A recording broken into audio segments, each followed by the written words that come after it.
ஹல்லேலூயா. கர்த்தர் நல்லவர். அப்படி நாம் இந்த மாத கர்த்தர் அந்த வாக்குத்தத்தத்தின் வார்த்தையை நம்ம வாசித்து கர்த்தர் இந்த மாதம் முழுவதும் அந்த வார்த்தையின்படியே கர்த்தர் நம்மை நடத்துவதற்கு நம்மை ஒப்பு கொடுத்து நம்ம தெய்வ சமூகத்தில் அந்த வார்த்தைகளை குறித்து தியானிக்கலாம். எசேக்கியேலுக்கு புஸ்தகம் 20வது அதிகாரம் அதனுடைய 37வது 38வது வசனத்தை நம்ம வாசிக்கலாம். எசேக்கியேல் தீர்க்கதரிசியின் புஸ்தகம் 20வது அதிகாரம் அதனுடைய 27வது 28வது வசனம்.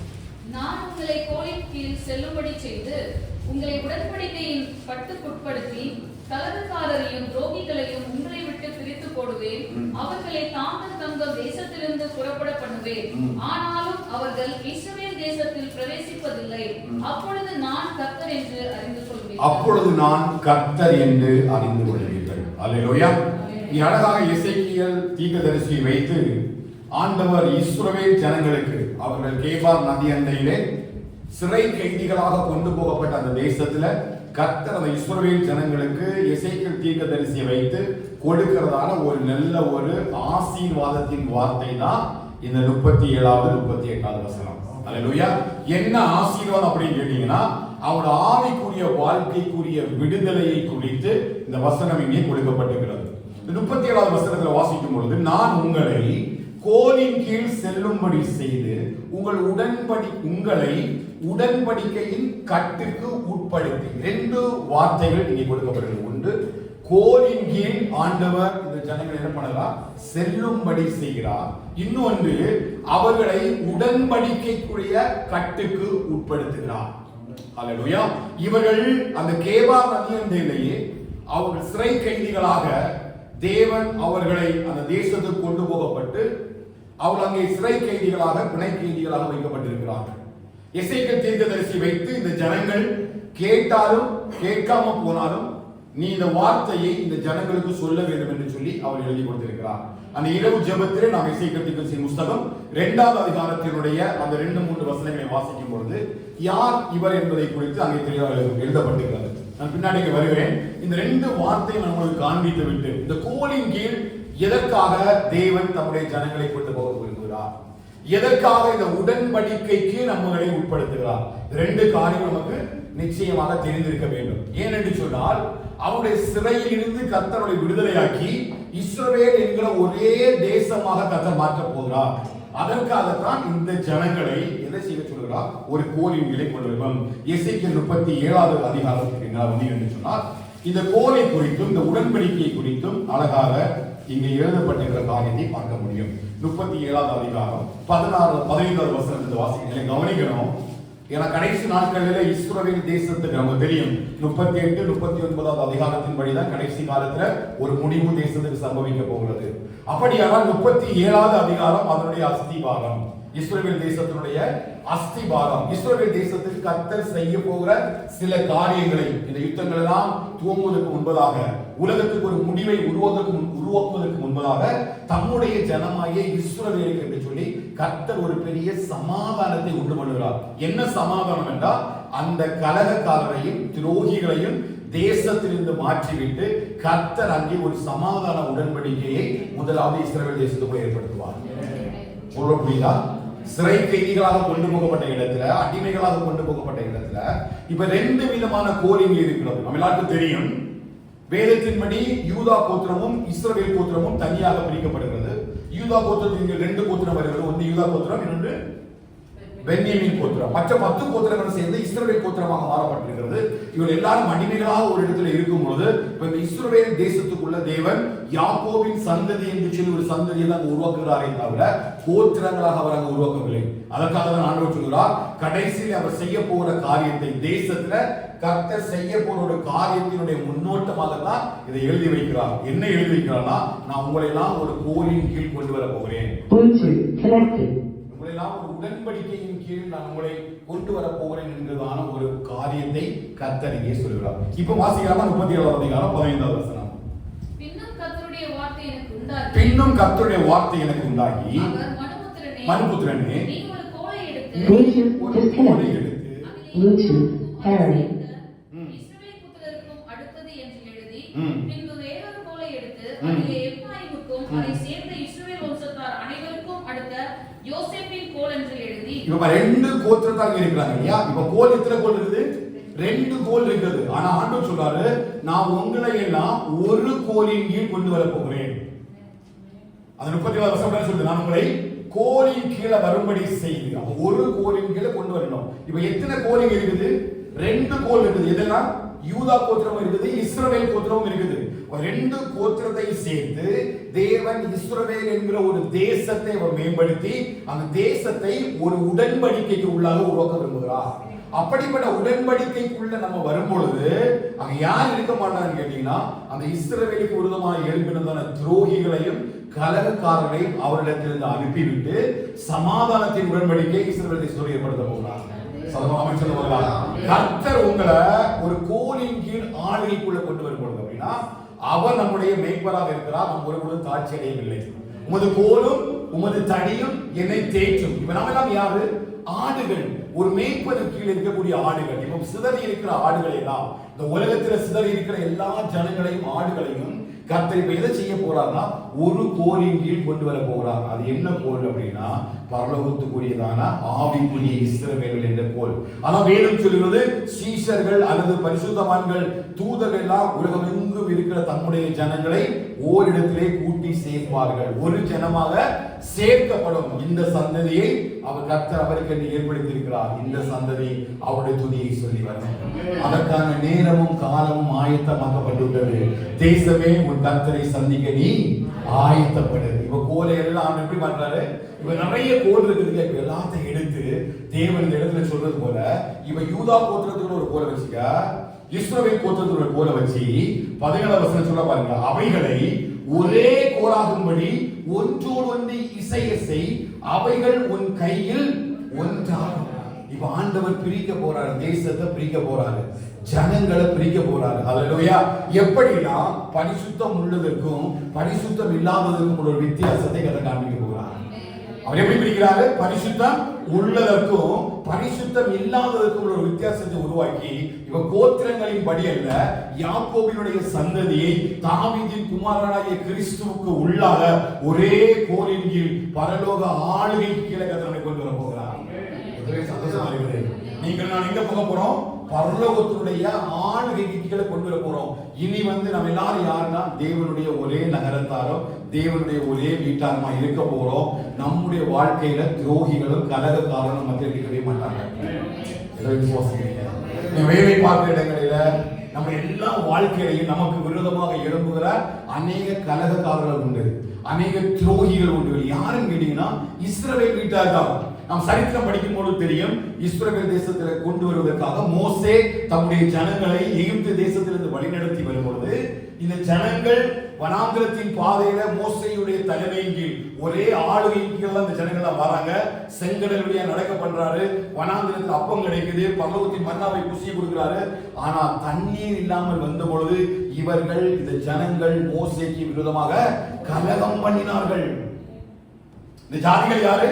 கலகம் வீட்டார். இவர்கள் யாரு? தேவனுடைய பிள்ளைகள், தேவனால் தெரிந்து கொள்ளப்பட்டவர்கள், தேவனால் அபிஷேகம் பண்ணப்பட்டவர்கள், தேவனுடைய வார்த்தை தெரிந்த இந்த ஜனங்கள் இவன் யாருக்கு விரோதமாக எழும்புறாங்க? மோசேக்கு விரோதமாக எழும்புறாங்க. அதே போல கடைசி நாட்களில அந்த இஸ்ரவேலின் தேவனுக்கு விரோதமாக எழும்புகிற அத்தனை துரோகக்காரர்களையும் அத்தனை கலகக்காரர்களையும் கர்த்தர் முடிவில் கொண்டு வர போகிறார். அது ஆவிக்குரிய வாழ்க்கையானாலும் சரி, உலகத்துக்குரிய வாழ்க்கையானாலும் சரி, அவருடைய தேசத்துக்கு விரோதமாக எழும்புகிற எல்லா கலகக்காரர்களையும் துரோகிகளையும் தேவன் தேசத்தில் இராதபடிக்கு நிர்மூலமாக்கி தேசத்துக்குள்ள சமாதானத்தை கர்த்தர் கட்டளையிட போகிறார். ஹல்லேலூயா. இது எல்லாம் யாருடைய ஆளுகைக்குள்ள வர போகுதுன்னா இயேசு ராஜாவினுடைய ஆளுகைக்கு. சந்தோஷப்படுறீங்களா? அங்க துக்கம் இல்ல, கவலை இல்ல, கண்ணீர் இல்ல, பயம் இல்ல, ஒன்றுமே இல்ல. நம்ம எல்லாரையும் கர்த்தர் எங்க கொண்டு வர போகிறார்னா இயேசு கிறிஸ்துவுடைய ஆளுகைக்குள்ள கொண்டு வர போறாரு. அப்படி ஆளுகைக்குள்ள அவர் நம்மளை கொண்டு வருவதற்கு முன்பதாக அவர் அந்த இஸ்ரவேல் ஜனத்தை சோதிக்கிறார். அவளை பிரிப்பதற்கு சில முறைகளை கையாளுகிறார். அப்படி முறைமைகளை கையாளும் பொழுதுதான் 2 வித கூட்டத்தாரை கண்டுபிடிக்கிறார். அது ஒரு வித கூட்டத்தார் யாரு? கலகம் உள்ள சந்ததியா, இன்னொரு கூட்டம் துரோகம் உள்ள சந்ததியா. அதனால இரவில் நான் பேசும்பொழுது சொன்னேன், 2 தீமோத்தேயுக்கு எழுதும்பொழுது கடைசி நாட்கள்ல கொடிய காலங்கள் வரும் என்று சொல்லி 3வது அதிகாரத்தில் எழுதுறார். ஆனா 4வது வசனத்துல அந்த கொடிய காலங்களில முதல் யாரை குறித்து எழுதுகிறார்னா துரோகிகளை குறித்து எழுதுகிறார். நீ கவனிக்கலாம் என்று சொல்லி தெரியவில்லை. கடைசி காலங்களில் தேவனுக்கு விரோதமாய், தேவனுடைய பிள்ளைகளுக்கு விரோதமாய், சபைக்கு விரோதமாய் எழும்புகிற அல்லது தேவனுடைய சந்ததிக்கு விரோதமாய் எழும்புகிற கலகக்காரரையும் துரோகிகளுக்கான முடிவை எழுதும்படி என் இயேசு மேகம் மீது வரப்போகிறார்.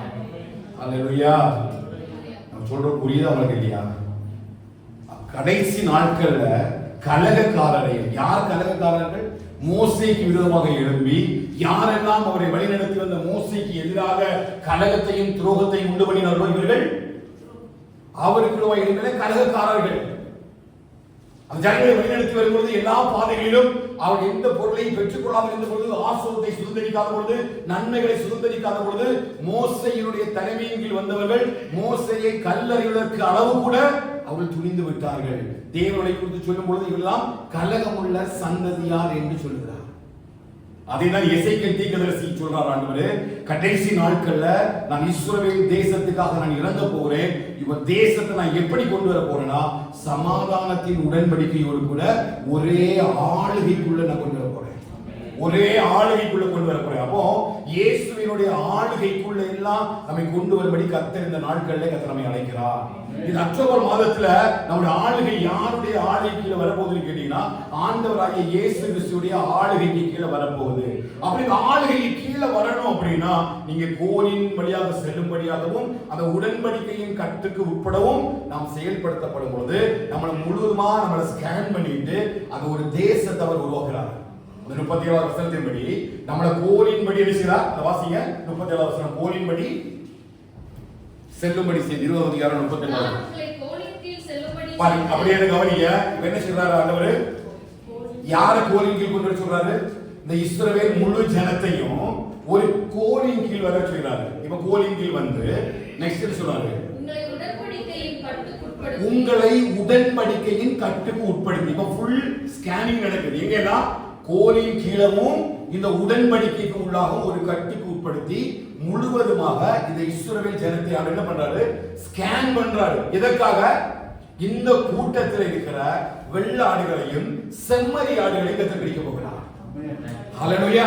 இஸ்ரவேலுக்குள்ள இருக்கிறவர்கள் எல்லாருமே, தேவனுக்குள்ள இருக்கிற எல்லாருமே வெள்ளாடுகள் கிடையாது. சில செம்மறி ஆடுகள் இருக்கிறது. விதைக்கப்பட்ட நிலத்தில எல்லா விதையும் நல்ல விதைகளாக இருக்கல. இங்க ஏதோ இருக்குது, களைகளும் காணப்படுகிறது. எஜமான இடத்துல கேட்காத வேலைக்காரர்கள், நாங்கள் இந்த களைகளை பிடுங்கி போடுவதற்கு உங்களுக்கு சம்மதமா?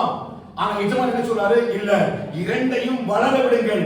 அறுப்பு காலத்திலே முதலாவது களைகளை எடுத்து அக்கினில எரித்து போட்டு கோதுமை மணிகளை களஞ்சியத்திலே அந்த ஒரு கிருபையை தான் கர்த்தர் தம்முடைய ஜனமாகிய இஸ்ரவேலுக்குள்ள கொண்டு வர போகிறார். ஹல்லேலூயா. அப்ப தேவனுடைய காரியங்களுக்கு விரோதமாகவும் அந்த இஸ்ரவேல் ஜனத்துடைய தேசத்துக்கு விரோதமாகவும் ஆவிக்குரிய இஸ்ரவேலை நமக்கு விரோதமாகவும் எழும்புற எல்லா கலகக்காரர்களுக்கும் துரோகிகளுக்கும் கர்த்தர் நிச்சயமாக ஒரு முடிவை எழுத போகிறார். அப்படின்னா நீங்க உங்க வாழ்க்கையில அப்படிப்பட்ட நபர்களை நீங்க சந்திக்க போறதே கிடையாது. அவங்கள பார்க்கவே முடியாது. ஏன் அப்படின்னா கர்த்தர் அவர்களை முழுவதுமா ஒரு ஸ்கேனிங் பண்ண போகிறார். இதுதான் இங்க எழுதுறாரு. இப்ப 37வது அதிகாரத்துக்கு வாங்க.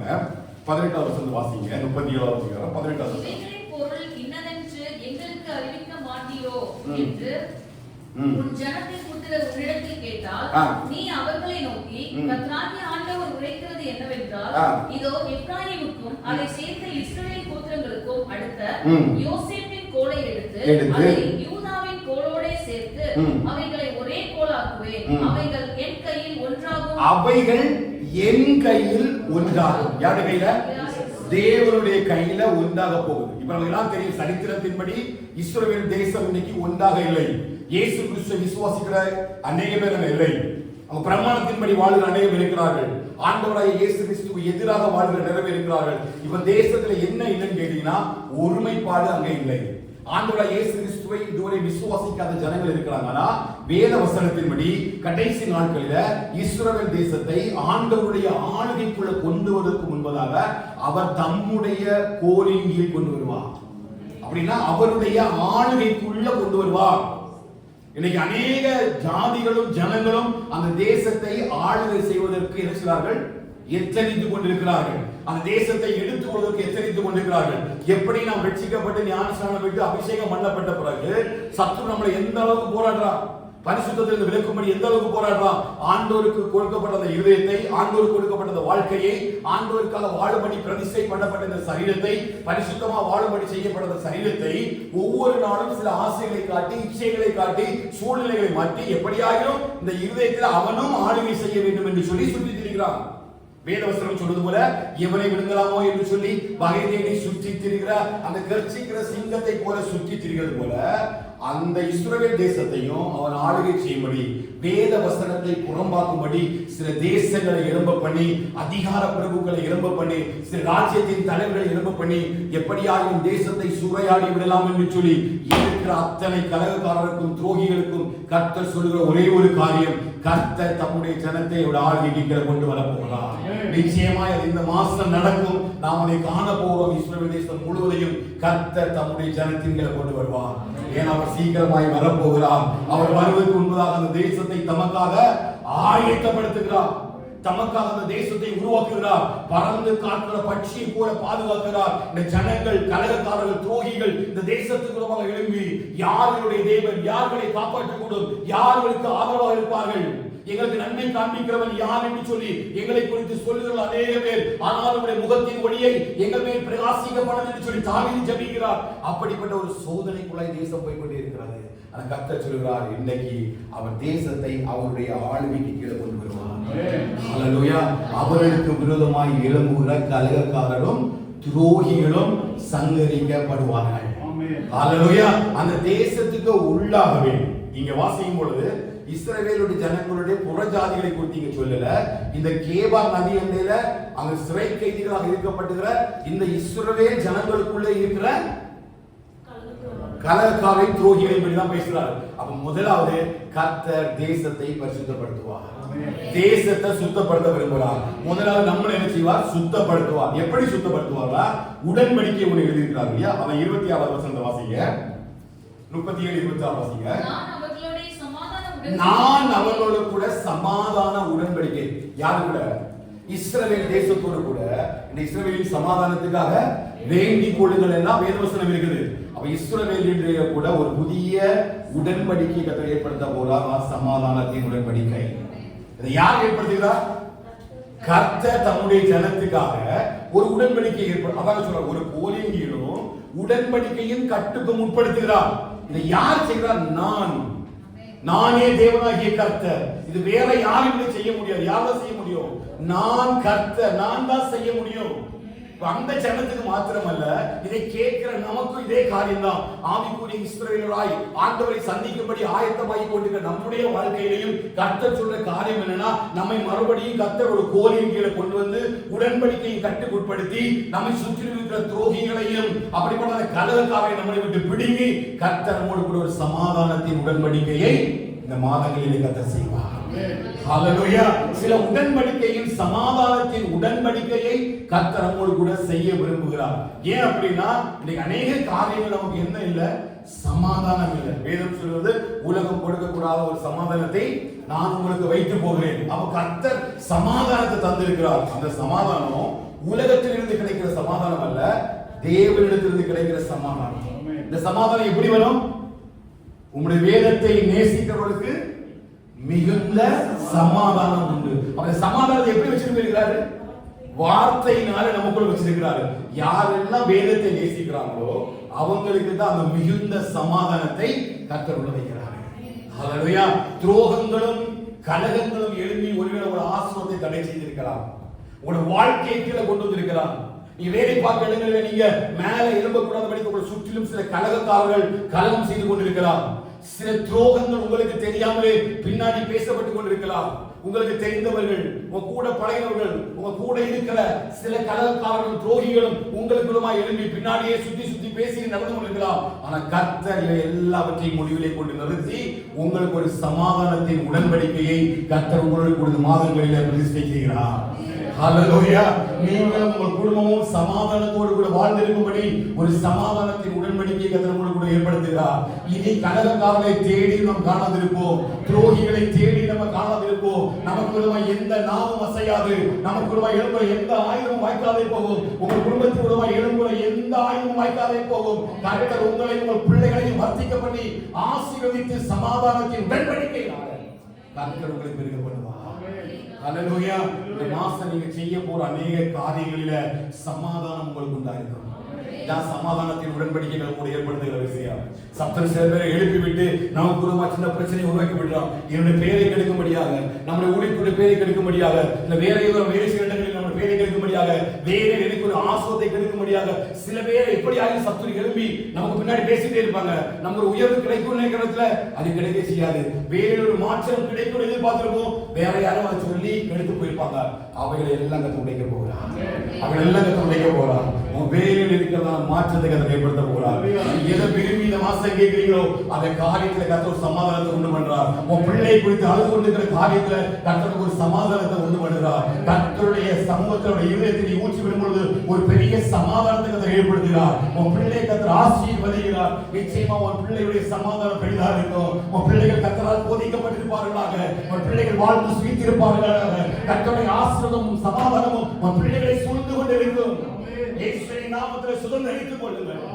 ஒரு சமாதானத்தின் உடன்படிக்கை. ஹalleluya. உன் பிள்ளையை சுற்றிலும் இருக்கிற கலகங்களை கர்த்தர் மாற்றி போடுவார். உன் குடும்பத்தை சுற்றி இருக்கிற துரோகிகளை கர்த்தர் மாற்றுவார். எப்படி மாற்றுவார்? அவன் இருக்கிற தேசத்துல இருந்து அவன் தூக்கிடுவார். உன் சுற்றி இருக்கிற தேசத்திலிருந்தே கர்த்தர் தூக்கிடுவார்.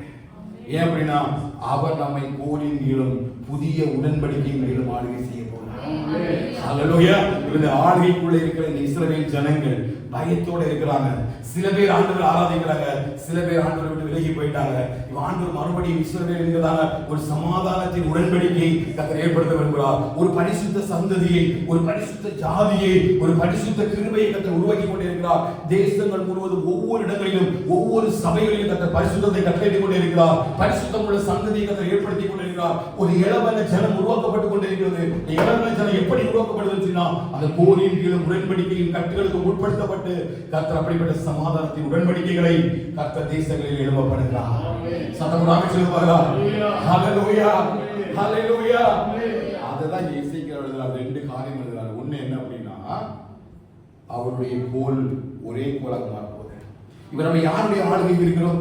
எபேசியர் 2ஆம் அதிகாரத்துல முன்னாடி எப்படி இருந்தோம்? முற்காலத்துல பாவங்கள் அக்கிரமங்களை மறைத்து அது அதிகாரப்படக்கூடிய ஆளுகைக்கு கீழே உட்கார்ந்து இருந்தோம். இந்த ஆளுகையிலிருந்து கர்த்தர் நம்மளை எடுத்து இவ யாருடைய ஆளுகை வச்சிருக்காரு? அவருடைய ஆளுகைகளை வச்சு கிருபையினாலும் சமாதானத்தினாலும் சந்தோஷத்தினாலும் கர்த்தர் நம்ம நிறைய பண்ணி நம்மை அப்படியே கானான நேராக வழிநடத்தினே போனாரு. ஆனா போகிற பாதையில சில துரோகிகள், கானான நேராக நடத்தப்படுகிற பாதையில துரோகிகள், கலகக்காரர்கள் நம்முடனே கூட சேர்ந்து பிரயாணப்படுவது தான். மோசே அழைத்துக் கொண்டு வரும்பொழுது இவர்கள் எல்லாரும் சேர்த்து தான் அழைத்து வராரு. 1 அதிகாரத்தின்படி அந்த செங்கலுக்குள்ளாக வரும்பொழுது இவர்கள் என்ன பண்ணப்பட்டாங்க? ஞான ஸ்நானம் பண்ணப்பட்டாங்க. ஞான போதனத்தை குடிச்சாங்க. ஞான பாடத்தை எல்லாம் பெற்றுக்கொண்டாங்க. இப்படி ஒரு நிறைந்து வருகிற பாதைகளில் எல்லாம் கூட வந்த ஜனந்தான் வனாந்தரத்துல வந்தவங்க எப்படி மாறுறாங்க அப்படின்னா கலகக்காரராக மாறுறாங்க. தேவனுக்கு துரோகிகளாக மாறி போறார்கள். வாழ்க்கையில் எப்படி மாறுவது? தேவனுக்கு துரோகிகளாக மாறுவது. இப்போ எசேக்கியேல் 20ஆம் அதிகாரத்துக்கு வந்தீங்க அப்படின்னா அந்த இடத்துல ஆண்டவர் இந்த காரியத்தை சொல்லி அவங்க கீழே பார்க்கலாம் பாருங்க. 20ஆம் அதிகாரம் 27ஆவது வசனம் வாசிங்க. ஆகையால் நீ இஸ்ரவேல் வம்சத்தாரோடே பேசி அவர்களை நோக்கி கர்த்தராகிய ஆண்டவர் உரைக்கிறது என்னவென்றால் உங்கள் பிதாக்கள் இன்னும் எனக்கு விரோதமாய் துரோகம் பண்ணி உங்கள் பிதாக்கள் இன்னும் எனக்கு விரோதமாய் துரோகம் பண்ணி என்னை தூஷித்தார்கள். அப்ப துரோகம் பண்றது என்ன? தூஷித்தார்கள். யாரு? இந்த பிதாக்கள். இந்த பிதாக்கள் யார்? எகிப்து தேசத்திலிருந்து மோசேயினால வழிநடத்தப்பட்டு வனாந்திரத்தில் வந்து கொண்டிருந்த ஜனங்கள் தான். அப்போஸ்தலனாகிய பவுல் குறித்திருக்கிறது போல அவர் ஞானஸ்நானம் பண்ணப்பட்டார்கள். ஞானபானம், ஞான போஜனத்தை பெற்றுக் கொண்டார்கள். நல்ல அபிஷேகம் பண்ணப்பட்டு தேவ ஜனத்தோடு கூடி வந்த இந்த ஜனம் தான். ஆனா பாதியில வரும்பொழுது இவங்க எப்படி மாறுறாங்க? தேவனுக்கு துரோகிகளாக மாறி கலகத்தை உண்டு பண்ணுகிறாங்க. அடுத்த வாசகம் பார்ப்போம். 20ஆம் வசனம். அவர்களுக்கு கொடுப்பேன் என்று ஆணையிட்ட தேசத்திலே நான் அவர்களை பிரவேசிக்க பண்ணின பின்பு அவர்கள் ஒரு உயர்ந்த ஒரு மேட்டையும் தாழ்ந்த ஒரு விருட்சத்தையும் எங்கெங்கே கண்டார்களோ அங்கங்கே தங்கள் பலிகளை செலுத்தி அவ்விடங்களில் எல்லாம் எனக்கு எரிச்சல் உண்டாக்குகிற தங்கள் காணிக்கைகளை படைத்து சுகந்த வாசனையான தங்கள் தூபங்களை காட்டி தங்கள் மாட பலிகளை பார்த்தார்கள். ஆண்டவர் சொல்றாரு, நான் உங்களை எந்த தேசத்துக்கு வாக்குத்தத்தம் பண்ணினோ அவளுக்கு கொடுப்பேன் என்று ஆணையிட்ட தேசத்திலே கர்த்தர் அவளை கொண்டு சேர்த்தார். ஆண்டவர் எந்த பாலும் தேனும் ஓடுகிற கானான் தேசத்தை வாக்கு பண்ணினாரோ அந்த தேசத்துல இந்த ஜனங்களை கொண்டு சேர்த்தார். ஆனா அங்கே வந்த பிறகு, அங்கே வந்து தேவனுடைய தேசத்திலே சேர்ந்த பிறகு காண்கிற இடங்களில் எல்லாம் உயர்ந்த மேட்டையும் உயர்ந்த மலைகளையும் உயர்ந்த செடிகளையும், அப்படின்னா அவங்களுடைய பெருமையை புரியுது. நடத்தி வந்த தேவனை மறந்து, வனாந்திரத்தில் பாதைகளை வழிநடத்தி வந்த தேவனை மறந்து இப்ப யாருக்கு வந்து ஆராதனை செய்யறாங்க? பாகாலுடைய தேவனுக்கு ஆராதனை செய்கிறார்கள். அப்படின்னா இவங்க அந்த தெய்வத்தை மறந்து துரோகிகளாக மாறி இல்லாத ஒன்றுக்கு ஆராதனை செய்கிறார்கள். புரியுதா? பரிசுத்தம் உள்ள தேவனை ஆராதிக்கும்படிதான் கர்த்தர் நம்மை அழைத்துக் கொண்டு வருகிறார். துரோகம் எப்படி மாறுது தெரியுதா? இந்த துரோகம் எப்படி மாறுது? நம்ம தேவனுக்கு விரோதமான ஆராதனை செய்யும் பொழுது தேவனுடைய பார்வையில் அது துரோகமாக மாறுகிறது.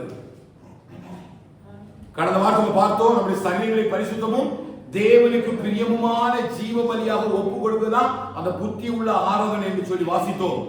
ஆனால் இந்த ஜனங்கள் ஆண்டவரை ஆராதிக்கும்படி அழைத்து வந்த ஜனங்கள் அந்த தேசத்துல வந்து சேர்ந்த பிறகு, அவன் தேசத்தை சுதந்திரித்துக் கொண்ட பிறகு இவருடைய வாழ்க்கை எப்படி மாறுதுன்னா, தேவனை விட்டு தூரமாக போய் இன்னும் ஒருவரை நேசிக்கிறாங்க. அது பேர் என்னது? துரோகம். வாழ்க்கைப்பட்ட மனைவி இருக்கும் பொழுது இன்னொருவரோடு கூட வந்து அன்பிலே பிணைக்கப்பட்டிருப்பது துரோகம். நம்ம யாருக்காக அழைக்கப்பட்டிருக்கிறோம்? தேவனுடைய மனவாட்டிய, கிறிஸ்துவின் மனவாட்டியாகிய அந்த இயேசு கிறிஸ்துவுக்காக, அந்த மனவாளனுக்காக தான் கர்த்தர் நம்மை அழைத்திருக்கிறார். அப்படி அழைக்கப்பட்ட நாம் அந்த ஆண்டவராகிய இயேசு கிறிஸ்துவை விட்டு வழிவிலக பண்ணுகிற அருவருப்பான காரியங்களுக்கு நேராக போகும்பொழுது நம்முடைய ஆராதனை எப்படி மாறுகிறீங்கன்னா துரோகமா மாறுது. அப்படிப்பட்ட துரோகங்களை கர்த்தர் உடைத்து போடுவார். தேவனுக்கு பிரியமான பாதையிலே வாழும்படிதான் கர்த்தர் நம்மை அழைத்திருக்கார். என்ன துரோகம்?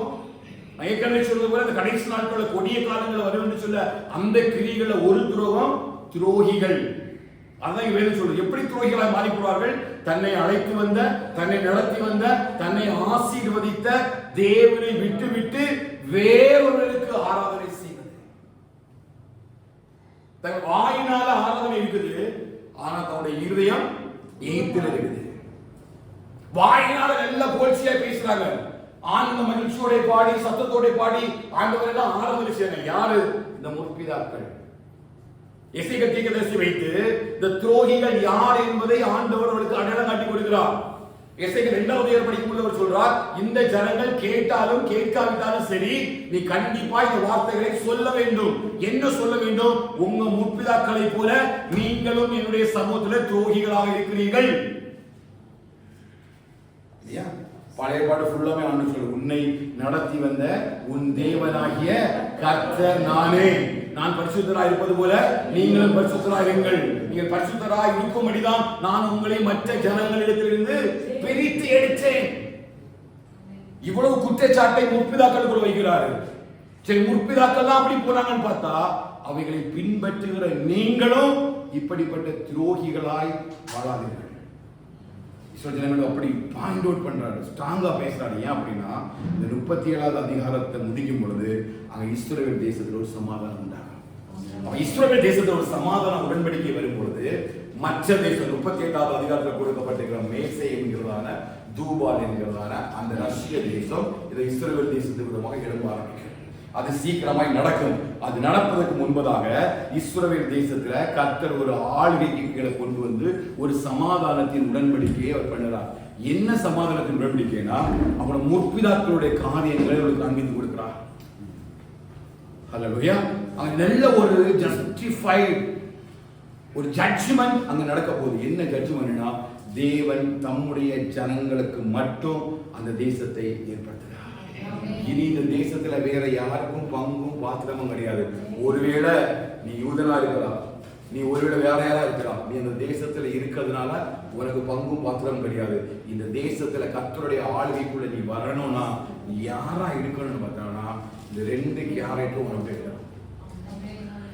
இஸ்ரவேல் தேசத்துல இந்த சமாதானத்தின் உடன்படிக்கைக்குள்ள நம்ம எல்லாரும் வரணும் அப்படின்னா, நான் சொல்ல புரியுதா? இந்த வார்த்தை புரியுதா? அவர் ஒரு இஸ்ரவேல் தேசத்துக்குள்ள ஒரு ஆளுகைக்குள்ள ஒரு சமாதானத்துக்குள்ள ஒரு குடும்பத்தை கொண்டு வர விரும்புகிறார். நம்ம எல்லா குடும்பத்துக்குள்ள சமாதானத்தை கொண்டு வர போகிறார். கடைசி நாட்கள்ல அவர் நம்மை சோதிக்க விரும்புகிறார். அப்படி நம்மை போரின் கீழும் இந்த உடன்படிக்கைக்கு உட்படுத்தும் பொழுது 2 விதமான காரியங்களை கத்தரின கூட பார்க்கிறார். ஒண்ணு, நான் தேவனுக்கு விரோதமான கலகமுள்ள சந்ததியாராக இருக்கிறேனா? கலகமுள்ள சந்ததியார். ஏன் அப்படின்னா ஆண்டவருடைய சமூகத்தில் நான் எல்லாவற்றையும் பெற்றுக்கொண்டு ஆண்டவருடைய காரியங்களுக்கு விரோதமா பேசுறது, மோசைகளுக்கு விரோதமாக எழும்புறது. பவுல் சொல்றாங்க, என்னையும் எம்பிரையும் அப்படி விரோதமாக பேசினவர்கள் தான். அவன் ஊழியத்தின் பாதையில, சபையினுடைய பாதையில, ஆவிக்குரிய வாழ்க்கையில, நம்முடைய குடும்ப வாழ்க்கையில வேறு விதமாக எழும்புற கலகக்காரர்கள். அவன் இந்த கேரக்டர்ஸ் எல்லாம் எங்க இருக்க மாட்டாங்க? கர்த்தருடைய தேசமாகிய இஸ்ரவேல் தேசத்துக்குள்ள வர மாட்டாங்க. கர்த்தர் அவங்களை எல்லாம் என்ன பண்ணுவாங்கன்னா அந்த தேசத்திலிருந்து எடுத்து போடுவார். அவங்க ஆரம்பிப்பாங்க, ஆனா முடிக்க மாட்டாங்க. கண்டிப்பா ஆரம்பிக்கும். சொல்ல பாருங்க, அவர்களை தாங்கள் தங்கும் தேசத்திலிருந்து புறப்பட பண்ணுவேன், ஆனாலும் அவர்கள் இஸ்ரவேல் தேசத்துக்குள்ள எங்கதான் புறப்பட பண்றாரு? எல்லாரையும் சேர்த்து தான் புறப்பட பண்றாரு. எல்லாரும் சேர்ந்து தான் கிளம்புறாங்க. எல்லாருடைய நடையுமே கானான் தேசத்தை நோக்கி, இஸ்ரவேல் தேசத்தை நோக்கி தான் நடக்குது. ஆனா இப்படிப்பட்ட 2 விதமான சந்ததியாரையும் ஆண்டவர் தெரிந்தெடுத்து 2 பேருமே என்ன பண்றாரு? இப்ப சங்கீதம் 78வது சங்கீதம் 10வது வசனத்தை வாசித்தீங்கன்னா, சங்கீதம் 78வது சங்கீதம் 8வது வசனத்துக்கு வாங்க. சங்கீதம் 78:8 வாங்க. இருதயத்தை செவைப்படுத்தினாலும் தேவனை உறுதியாய் பற்றிக் கொள்ளாமலும் இருந்த முரட்டாட்டமும் கரமுள்ள சந்ததியாகிய தங்கள் பிதாக்களுக்கு அவர்கள் ஒப்பாகாரம் படிக்கும் இவைகளை கட்டளை. தேவன் மேல் 7வது வசனமாக, தேவன் மேல் அவர்கள் தங்கள் நம்பிக்கையை வைத்து தேவனுடைய செயல்களை மறவாமல் அவர் கற்பனைகளை கைக்கொள்ளும் படிக்கும் இருதயத்தை செவ்வைப்படுத்தாமலும் தேவனை உறுதியாய் பற்றிக் கொள்ளாமலும் இருந்த முரட்டாட்டமும் கலகமும் உள்ள சந்ததி. யாரு? இஸ்ரவேல் சந்ததி. நான் சபைக்கு வாரதுனாலயோ, நான் ரட்சிக்கப்பட்டதுனாலயோ, அபிஷேகம் பண்ணப்பட்டதுனாலயோ, காணிக்கை கொடுக்கிறதுனாலயோ ஒன்னும் கர்த்தர் என்ன இஸ்ரவேல் தேசத்துக்குள்ள கொண்டு போய் சேர்க்க மாட்டாரு. புரியுதா? நான் பரிசுத்தமா வாழ்றேன்னு சொல்லி நடக்கிறதுனால ஒண்ணு மாறாது. வெறும் வாயினால பேசுறதுனால ஒண்ணு மாறது கூட கிடையாது. கர்த்தர் என்னை இஸ்ரவேல் தேசத்துக்கு கொண்டு போய் சேர்க்கும் பொழுது, கானான் தேசத்துக்குள்ள போகும் பொழுது, நல்ல ஒரு அலங்கரிக்கப்பட்ட மனவாட்டியாகிய அவருக்கு நான் ஆயத்தமாக்கப்படும் பொழுது கர்த்தர் என்னை முழுதுமா ஸ்கேன் பண்றாரு. ஏன்னா இங்க யார் வர முடியாதுன்னா, பரிசுத்தம் இல்லாமல் ஒருவனும் தேவனை தரிசிக்க முடியாது. அப்படி தரிசிக்க முடியாததுனாலதான் அவங்க என்ன சொல்ல பாருங்க, அவங்க நம்பிக்கையை வச்சு தேவனுடைய செயல்களை மாறாம கற்பனைகளை கை கொள்ளும் படிக்கும் இருதயத்தை செவைப்படுத்தாமலும் தேவனை உறுதியாய், இருதயத்தை செவ்வைப்படுத்தல. ஆனா இருதயம் இருக்குது, இருதயம் இருக்குது. இருதயத்துக்குள்ள என்ன இல்ல? தேவன் உள்ள இல்ல. வாயினால அறிக்கை பண்றாங்க, இருதயம் இருக்குது, ஆனா இருதயத்துக்குள்ள யார் இல்லைன்னா இயேசு. நிறைய பேருடைய வாழ்க்கை அதுதான். கிறிஸ்தவர்கள், கிறிஸ்துவை ஆராதிக்கிறவர்கள், ஊழியம் செய்கிறவர்கள், தேவனுக்காக எழும்ப வேண்டும் என்று சொல்லி பிரவேசிக்கிறவர்கள், இவளுக்கெல்லாம் இருதயம் இருக்குது, ஆனா இருதயத்துக்குள்ள யார் இல்லைன்னு கேட்டீங்கன்னா இயேசு இல்ல.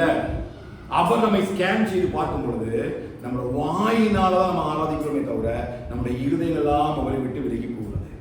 இந்த ஜனம் யாருன்னு கேட்டீங்கன்னா முரட்டு குணமுள்ள ஜனமும் கலகமுமான சந்ததியாகிய தங்கள் பிதாக்களுக்கு ஒப்பாகாதபடிக்கு அவர் என்ன பண்றாரு? அப்ப அதான் அங்க சொல்றாரு, உங்க சந்ததியாரும் எனக்கு துரோகம் பண்ணாங்க, அந்த துரோகத்தை நீங்க நினைச்சதாங்க எனக்கு பண்ணாதுங்க. அப்ப என்ன துரோகம் பண்ணாங்கன்னு கேட்டீங்கன்னா, உங்களுடைய இருதயம் ஆண்டவருக்குள்ள சீரா இல்ல. உங்களுடைய இருதயம் தேவனுக்குள்ளால சீரா இல்ல. இருதயத்துக்குள்ள ஆண்டவர் இல்ல. இருதயத்துக்குள்ள எந்த பரிசுத்தமான வாழ்க்கையும் இல்ல. வேதம் சொல்றது, கர்த்தர் இருதயத்தின் உள்ளிந்திரியங்களை ஆராய்ந்து அறியும் பொழுது கர்த்தர் நம்மை எப்படிப்பட்ட சந்ததியாக காண்கிறார், எப்படிப்பட்ட சந்ததியாக கர்த்தர் நம்மை காண்கிறார். நம்ம கலகம் பண்ணுகிறவர்களாக இருக்கிறோமா? வாழ்க்கையில கலகம் என்கிறதான ஒரு வார்த்தை உருவாக்கப்படுகிறதா? என்ன கலகம் அப்படின்னா, தேவனுக்கு விரோதமாக பேசுகிறது, தேவ ஜனங்களுக்கு விரோதமாக பேசுகிறது, தேவனுடைய காரியங்களுக்கு விரோதமாக பேசுகிறது, தேவனுக்கு பிரியமில்லாத காரியங்களை பேசுறது எல்லாமே தான் கலகம் தான். கலக்கத்தை கொண்டு பண்ணுகிறாங்க. எல்லாருக்கும் தெரியும், அந்த ஜனங்கள் வழியில் நடந்து வரும்பொழுது தண்ணீர் இல்லாம மிகவும் கலகம் பண்றாங்க. மாறாக வந்த பொழுது இருந்தது, கசப்பான தண்ணீர் கிடைத்தது, குடிக்க தண்ணீர் சண்டை பண்றாங்க, இறைச்சி இல்லைன்னு சண்டை போடுறாங்க, அப்பம் இல்லைன்னு சண்டை போடுறாங்க. எங்க பார்த்தாலுமே இந்த ஜனங்கள் குருபீசமா சேர்ந்து யாரு மூலமா எழுப்புறாங்க? மோசேக்கு மூலமா எழுப்புறாங்க. ஒரு காலத்துல மோசே ஆண்டவரிடத்துல வந்து ஆண்டவர் மோசேக்கு சொல்றாரு, நீ கொஞ்சம் மாறுப்பா, இந்த சந்ததியை நான் அதம் பண்ணி போடுறேன். ஹல்லேலூயா. மோசே தேவ சமூகத்துல ஜனத்துக்காக நிற்கிறான். கர்த்தர் அவன் மேல கிருபையை பொழிய பண்ணுகிறான். வேதம் சொல்லும் போது, யார் மேல கிருபையா இருக்க சித்தமா இருக்கிறாரோ அவன் மேல கிருபையா இருக்க சித்தமா, அப்படிப்பட்ட கிருபையை கர்த்தர் அன்னைக்கு பொழிய பண்ணியிருந்தனால்தான் இன்னைக்கு கர்த்தர் நம்மை சபையில கொண்டு வச்சிருக்கிறார். ஹல்லேலூயா. அப்ப கலகம் உள்ள சந்ததியாராக ஒரு நாள் என்ன செய்யக்கூடாது? மாறிவிடக்கூடாது. நம்முடைய முற்பிதாக்களை போல நம்ம மாறிவிடக்கூடாது, இஸ்ரவேல் ஜனங்களை போல மாறிவிடக்கூடாது என்பதைதான் கர்த்தருக்கு சொல்றார். மறுபடியும் நீங்க எசேக்கியேல் 20வது அதிகாரத்துக்கு வந்தீங்கன்னா இவருடைய இன்னொரு துரோகத்தை குறித்து பேச பார்க்க முடியும். பாருங்க, 44வது அதிகாரம் 6வது வசனம் வாசிங்க. எசேக்கியேல் 44வது அதிகாரம் 6வது வசனம். இஸ்ரவேல் வம்சத்தாராகிய கலகக்காரரோடே சொல்ல வேண்டியது என்னவென்றால், கர்த்தராகிய ஆண்டவர் உரைக்கிறார், இஸ்ரவேல் வம்சத்தாரே, நீங்கள் செய்த சகல அருவருப்புகளும் போதும். நீங்கள் எனக்கு செலுத்த வேண்டிய ஆகாரமாகிய நிலத்தையும் இரத்தத்தையும் செலுத்துகையில் என் ஆலயத்தை பரிசுத்த குலைச்சலாக்கும்படி விருத்த சேதனம் இல்லாத இருதயமும் விருத்த சேதனம் இல்லாத மாம்சமும் உள்ள அந்நிய புத்திரரை என் பரிசுத்த ஸ்தலத்துக்குள் இருக்கிறதற்காக அழைத்துக் கொண்டு வந்தீர்கள். நீங்கள் செய்த எல்லா அருவருப்புகளினாலும் அவர்கள் என் உடன்படிக்கையை மீறினார்கள். பாருங்க, இந்த கலகக்காரருக்கு அடுத்தது ஆண்டவர் சொல்லுற குற்றச்சாட்டு என்ன? ஏன் அவர் கலகக்காரரை அந்த தேசத்திலிருந்து நிர்மூலமாக்க போறான்னு சொல்லி கேட்டீங்கன்னா, அவங்க ஆண்டவருக்கு செலுத்த வேண்டிய பலியிலையும் காணிக்கையிலையும் கலப்படத்தை கொண்டு வராங்க. புரியுதா? ஆராதனை எந்த அளவுக்கு முக்கியம் என்பதை இந்த கடைசி நாட்களில் நாம் புரிந்து கொள்ள வேண்டும். நம்ம கர்த்தருக்கு ஆராதனை செலுத்துறோம். நான் போன வாரம் போய் இன்னும் அதிகமா இந்த சரீர பரிசுத்தத்தை குறித்து நான் ஆராய்ந்து பார்க்கும் பொழுதுதான் ஒரு காரியத்தை நான் அடைய முடிந்தது. வயசு 43 வயசு ஆச்சுது. நம்ம இவ்வளவு நாள் எத்தனையோ ஆராதனை பண்ணியிருக்கிறோம். இந்த சரீர பரிசுத்தமும் இல்லாம நம்ம பண்ணி இருந்தேன்னா இவ்வளவு ஆராதனை எப்படிதான் போயிருக்கும்? அப்ப கண்டிப்பா நம்ம வாழ்க்கையில ஒரு நாள் ஒரு ஆராதனை வச்சு பாத்தீங்கன்னா கூட சரி, ஒரு வருஷத்துக்கு ஒரு ஆராதனை வச்சு பாத்தீங்கன்னா கூட 43 வயசுக்கு 43 ஆராதனை, சின்ன பிராயத்தை விட்டுருங்க, ஒரு 43 50 ஆராதனை வைங்க. இந்த 50 ஆராதனையிலையும் என் சரீரத்தை அசுத்தம், பாவம், அக்கிரமம், கோபம், ரெண்டகம், வேறுபாடு, மனவாதம் எல்லாத்தையும் வச்சுக்கிட்டு சமூகத்துல வந்து நான் ஆராதிச்சிருந்தேன்னா இவை ஆராதனை வந்து எப்படிப்பட்ட ஆராதனை இல்லை? அப்ப ஆராதனை எப்படி போயிருக்கும்? வீணாய் போயிருக்கும். அதான் நீங்கள் எனக்கு வீணாய் ஆராதனை செய்கிறீர்கள். ஆராதனை செய்கிறாங்க, ஆனா அந்த ஆராதனை எப்படிப்பட்டதில்ல? புத்தி உள்ள ஆராதனை அல்ல. நான் யோசிச்சு பார்த்தேன், எனக்கு நடுக்கம் பிடிச்சது. அப்புறம் மத்தேயு ஆராய்ந்து பார்க்கும் பொழுது அங்கே அழகாக சொல்றார்கள் இல்லையா, நாங்கள் உங்களுடைய நாமத்தினால தீர்க்கதரிசனம் சொன்னோம், நாமத்தினால பேய்களை விரட்டினோம், நீர் எங்களுக்கு திறக்க வேண்டும் என்று சொல்லி சொன்ன பொழுது அங்க சொல்லப்படுது, நான் உங்களை, இவர்கள் யார்? உலகத்துக்கு தீர்க்கதரிசிகள், உலகத்துக்கு பெரிய ஊழியக்காரர்கள், அபிஷேகம் பண்ணப்பட்டவர்கள், ஆராதனை நடத்துறவர்கள், தேவனுடைய சமூகத்திலே ஜனகமத்திலே பயங்கரமாய் பயன்படுத்தப்பட்டவர்கள் எல்லாரும் போய் தேவனுடைய சமூகத்திலே பரலோகத்திலே கதவை தட்டுறாங்க. ஒரே ஒரு வார்த்தை தான், நான் உங்களை. அப்பதான் எனக்கு புரிஞ்சது, ஒருவேளை இவங்க தேவனுக்கு பிரியம் இல்லாத பலிய அந்த ஜனங்கள் பார்க்கும்போது எப்படி செலுத்துறாங்க? பலி செலுத்துறாங்க. பலி அழகா இருக்குது, பலி பொருள் இருக்குது, பலிபீடம் இருக்குது, அவங்களுடைய ட்ரெஸ்ஸிங் ஆடை எல்லாம் நல்லவா இருக்குது, எல்லாமே நல்லாவே செலுத்துறாங்க. ஆனா பலி என்ன இல்ல? தேவனுக்கு பிரியமான பலி இல்ல. அவன் ஆவியை இன்னொரு வசனத்தை ட்ராக் பண்ணாரு. அதனால ஆண்டவர் தன்னுடைய முதல் பிரசங்கத்திலே சொன்னாரு, நீ காணிக்கை செலுத்த வரும்பொழுது, எங்க வரும்பொழுது? ஆராதனைக்கு வரும்பொழுது இல்ல, நீ காணிக்கை செலுத்த வரும்பொழுது உன் சகோதரனோட ஒரு ஏதாவது பிரச்சனை இருந்தா ஒப்புற வாங்கிட்டு வந்து காணிக்கை இல்ல. நீ 1 கோடி ரூபாய் இங்க போட்டாலும் அது கணக்கில் வராது. எனக்கு பயம் பிடிச்சது. அப்ப எத்தனை ஆராதனை தான் இப்ப நான் புத்தி உள்ள ஆராதனை பண்ணிருக்கிறேன். தேவ சமூகத்துல போகிற நேரத்துல எத்தனை ஆளுநர் புத்துள்ளாக இருக்கும். வேதத்தை வாசிக்கிறது கூட நான் ஏதோ கடமைக்காக வாசிக்கிறேன்னா, இல்ல கர்த்தர் நல்லவர் என்பதை ருசித்து பாருங்கள் சொல்லி வாசிக்கிறேன்னா, இதுவே எனக்கு கேள்வியா இருந்தது. அவன் எந்த இடத்துல கர்த்தர் என்னை பார்க்கும் பொழுது என்னை பரிசுத்தரோட உலகம் என்னை எப்படி பார்க்கட்டும், உலகத்தோட ஜனங்கள் என்னை எப்படி பார்க்கட்டும். ஏன்னா இந்த வசனம் வாசிக்கும் பொழுது கடைசி காலத்துல கோலின்களும் உடன்படிக்கைக்கு கட்டுக்கு நம்ம உட்படுத்த போகிறார். ஹல்லேலூயா. நிச்சயமா இந்த கோலின்களும் உடன்படிக்கைகளை கொண்டு வர போறாரு. ஒரே ஆளுகைக்கு நம்மளை கொண்டு வர போறாரு. தேவ ராஜ்யத்துகளை கொண்டு வர போறாரு. அப்படி நம்மளை கொண்டு வரும் பொழுது கர்த்தர் என்ன ஸ்கேன் பண்ணுவாருன்னா, என் பரிசுத்தத்தை சோதித்து பார்ப்பாருன்னா, தாவி சொல்றாரு, அவரின் இருதயத்தை புடமிட்டு பார்த்தோம், ஒன்றும் காணாது. சொல்ல முடியுமா? நம்முடைய இருதயத்தை புடமிட்டு பார்த்தா சொல்ல முடியுமா? நம்ம வாழ்க்கையில கர்த்தர் நம்முடைய இருதயத்தை புடமிடும் பொழுது எத்தனை பேர் சொல்ல முடியும் இருதயம் பரிசுத்தம் உள்ளதா இருக்குது? நாமே நம்மளை என்ன செய்யக்கூடாது, ஏமாற்றி கொள்ளக்கூடாது. கண்ணு தெரியாம ஒரு குழியில போய் விழுந்தா அது தப்பு இல்லை. கண்ணு தெரிஞ்சே நம்ம இருக்கக்கூடாது.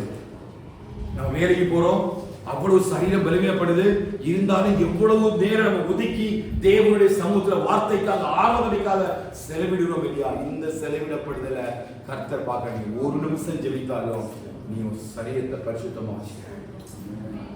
உன்னுடைய சரீரமும் இருதயமும் பரிசுத்தமா இருக்குது. ஜனங்களை குறித்து ஆண்டவர் சொன்ன அதே காரணம் தான். அவங்க தேவனுடைய சமூகத்துல பலி செலுத்த வரும்பொழுது, பலியும் நிலத்தையும் அவன் செலுத்த வரும்பொழுது அவன் என்ன இல்லை அவன் கேட்டீங்கன்னா, அவனுடைய இருதயம் சுத்தமாக இல்லை இல்லையா? பலிகளை பார்க்கணும், கீழ்ப்படிதல் முக்கியம். நீ வேத வசனத்துக்கு கீழ்ப்படிந்தாதான், அவைகளின்படி செய்தாதான் உன்னுடைய காணிக்கை கர்த்தர் அங்கீகரிப்பார்.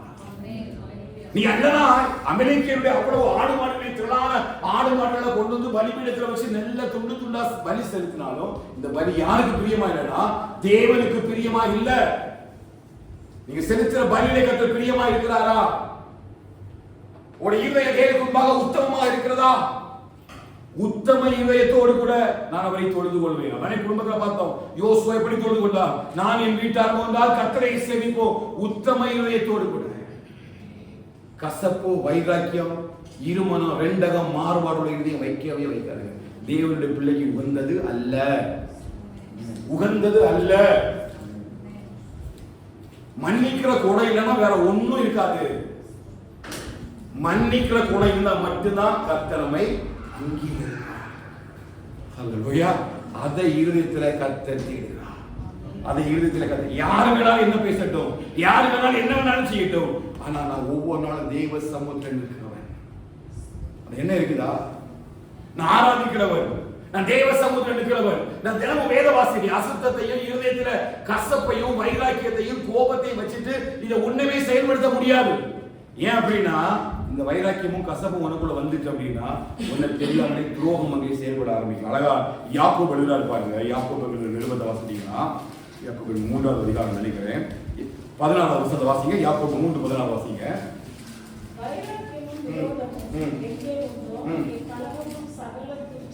பாருங்க, எங்க வந்து வைராக்கியமும் கோபம் விரோதம் இருக்குதோ அங்க என்ன இருக்கும்? கலகம் இருக்கும். அது துரோகமா மாறுது. தேவ பிள்ளைகளாகி நமக்கு எதுக்கு வைராக்கியம், எதுக்கு கோபம்? தேவ சமூகத்தில் இது எல்லாத்தையும் வச்சுட்டு இருந்தோம் அப்படின்னா இது நமக்கு தெரியாமலே உள்ள எப்படி மாறுதுன்னு கேட்டீங்கன்னா துரோகமா மாறுது. இப்ப நம்ம படுகிற பிரயாசங்கள் எல்லாம் வீணா போகுது. ஆனா யாக்கோபு சொல்றாரு, நீங்க உங்க இச்சைகளை செலவழிக்கும்படி வேண்டிக் கொள்வதனாலே நீங்கள் பெற்றுக்கொள்ளாமல் இருக்கிறீர்களே. ஏன் நீ பெற்றுக்கொள்ளல? உன் இச்சை ஆசையெல்லாம் உள்ள வச்சு நீ வேண்டிக் கொள்ளுங்க. ஹல்லேலூயா. அப்போ என் இருதயத்தை அவர் சோதித்து பார்க்க விரும்புகிறார். இந்த மாசத்தோட இருதயத்தை சோதித்து பார்ப்பாங்க. அப்படி சோதித்து பார்க்கும்போது 2 கேரக்டரை உங்களை விட்டு மாற்றிடுங்க. கலகத்தை உங்களை கொண்டு வராதுங்க, துரோகத்தை யாரா இருக்கட்டும், யாருக்கானாலும் சரி, தயவு செய்து வார்த்தைகளை விட்டுருவாங்க இல்லையா? அழகாக பிரசங்கில சொல்லப்படுகிறது, நீ வாய் பிசையினால் பேசினேன் என்று சொல்லி உன் தூதர் முன்பாக அறிக்கையிடாத. நீ தேவாலயத்துக்கு போகும்பொழுது உன் நடைகளை காத்துக்கொள். உன் தூதர் முன்பாக இருக்கும் வாய் தவறி இவங்க தெரியாம பேசிட்டேன், வாய் தவறி இந்த வார்த்தையை விட்டுட்டேன், என் வாயிலிருந்து இப்படி மாறிட்டு போய் நிற்காத. தெரியாம பேசுறதுக்கும் நீ தெரிஞ்சு பேசுறதுக்கும் கர்த்தர் கணக்கு வைக்கிறார். ஹல்லேலூயா. கர்த்தருடைய சமூகத்துக்கு கணக்கு எழுதப்பட்டிருக்கும். நானானாலும் என்ன நினைச்சுதான் பேசுறேன், நான் ஒவ்வொருத்தரையும் தேவ சமூகத்தில் இருக்கும்பொழுது எனக்கு தெரியாது நான் எப்படி பேசணும், பயத்தோடு தான் நான் பேசுறேன். ஹல்லேலூயா. ஏதோ பேசிட்டு போறதுக்காக இல்லை. ஒவ்வொரு நாளும் தேவ சமூகத்தில் வரும்பொழுது நான் எப்படி பேசுவேன், என்ன பேசுவேன் எனக்கு தெரியாது. ஆனால் கர்த்தர் பேசுகிறார். உன் இருதயத்தை ஆராய்ந்து பாருங்க. கர்த்தர் உங்களோட ஒரு சமாதான உடன்படிக்கை கர்த்தர் ஏற்படுத்துவார். சத்தமாக அமைச்சர் பார்க்கலாம். இதைதான் கடைசி காலத்தில் கர்த்தர் இஸ்ரவேல் தேசத்துக்கு செய்ய போகிறார். இவ்வளவு நாள் அந்த ஜனத்துக்கு எப்படின்னா நான் ஏன் பேசுறது தெரியும். கர்த்தர் தேசத்துக்காக சில கிரியைகளை இஸ்ரவேல் தேசத்தை கர்த்தர் செய்ய போகிறார். சில சம்பவங்கள் இஸ்ரவேல் தேசத்துக்குள்ள ஒருவேளை இந்த மாதங்களில் உண்டாகலாம். இஸ்ரவேல் சமாதானத்துக்காக நம்ம வேண்டிக் கொள்ளலாம். தேசத்துல கர்த்தர் ஒரு பெரிய ஒரு ஆளுகைக்குள்ள கொண்டு வந்து தேசத்துக்கு விடமாய் எழும்புகிற துரோகிகளையும் கலர்காரனையும் மாற்றி அங்கு ஒரு சமாதானத்தின் உடன்படிக்கையை ஏற்படுத்துவார். அப்படியே நம்முடைய வாழ்க்கையில் கர்த்தர் சமாதானத்தின் உடன்படிக்கை ஏற்படுத்துவார். சில காரியங்களில உங்களை சுற்றிலும் இருக்கிற உங்களுடைய சத்துருக்களை உங்களை விட்டு கர்த்தர் அகலப்படுத்துவார். நிச்சயமா அது கலகக்காரர்களா இருந்தாலும் சரி, துரோகிகளா இருந்தாலும் சரி, அவங்க இருக்கிற தேசத்துக்கு நம்ம என்ன சொல்றாரு, அப்புறப்படுத்திடுவார். நீங்க தேடியும் சத்துருவை சத்துருவை எல்லாம் கத்தனை செய்வா மாற்றி போடுவா. அது யாரா இருந்தாலும்னா இஸ்ரவேல் ஜனமா இருந்தாலும் சரிதான். என் தாவி சொல்றாரு, அப்பனும் சித்தவனும் என் கூட இருந்தவனுமே தன்னுடைய புதிகாரியத்தை கூடமாக எழுப்பினான். அவர் யாரா இருந்தாலும் சரி, கர்த்தர் நிச்சயமாய் தேசத்தில் இல்லாதபடிக்கு அதம் பண்ணி போடுவார். அப்படி அவர்களை சோதித்து பார்க்கும்போது இந்த வார்த்தையினுடைய ஆசீர்வாதத்தை நாம் சுதந்திரித்துக் கொண்டு நாம் குடும்பமா இஸ்ரவேல் தேசத்துக்குள்ள சமாதானமா பிரவேசிக்கணும் அப்படின்னு நீங்க விரும்புறீங்கன்னா இந்த ஆண்டவரை சோதித்து பார்க்கும்பொழுது இந்த ரெண்டு காரியத்தையும் என்னை விட்டு கர்த்தர் மாற்றி போடுவாராக. ஆசீர்வாதத்துக்கு தடையாக இருக்கிற ரெண்டு காரியமும், இந்த கலகமும் இந்த துரோகமும் நம்மளோட வாழ்க்கையில் இருக்கவே கூடாது. அப்படி இருந்தா கண்டிப்பா நம்ம கூட என்ன வராதுன்னா உடன்படிக்கை செய்யவே மாட்டார். அவர் கண்டிப்பா நிச்சயமா சொன்னதை அவர் செய்வார்.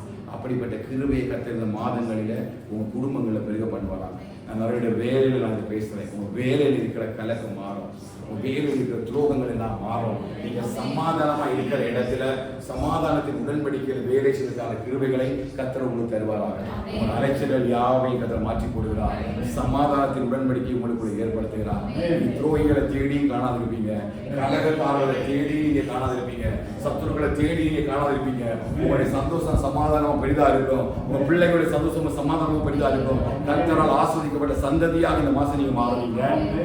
எல்லாம் நீங்க சோதித்துக் கொள்வதற்கு கர்த்தர் உங்களை எடுத்து சோதித்து பார்க்கும் பொழுது இந்த ரெண்டு காரியத்துல நம்ம ரொம்ப கவனமா இருப்போம். இது ரெண்டு நம்மளை ஒருபொழுது என்ன செய்யக்கூடாது, தொடவே கூடாது, தொற்றக்கூடாது. இருந்துனா அதை மாற்றுவதற்கு கர்த்தர் நம்மளை சபைக்கு கிருபை தருவாராக. அப்படிப்பட்ட இருதயத்தோட நம்ம இருந்தோம் அப்படின்னா அப்படி ஏதாவது வைராக்கி, ஏதாவது கசப்பு, ஏதாவது கோபம், ஏதாவது மாறுபாடா இல்லை, ஏதாவது ரெண்டகம், ஏதாவது இருதயத்துக்குள்ள என்ன தெரியாமலே ஆரம்பிச்சீங்கன்னா இந்த ஆஸ்வதிக்கப்பட்ட மாறிவிடலை. இந்த வசனத்தின்படியே கர்த்தர் உங்களை விட்டு எடுத்து சமாதானத்துக்குரிய உடன்படிக்கையை கர்த்தர் உங்களை கூட ஏற்படுத்துவார். ஆமென். அப்படி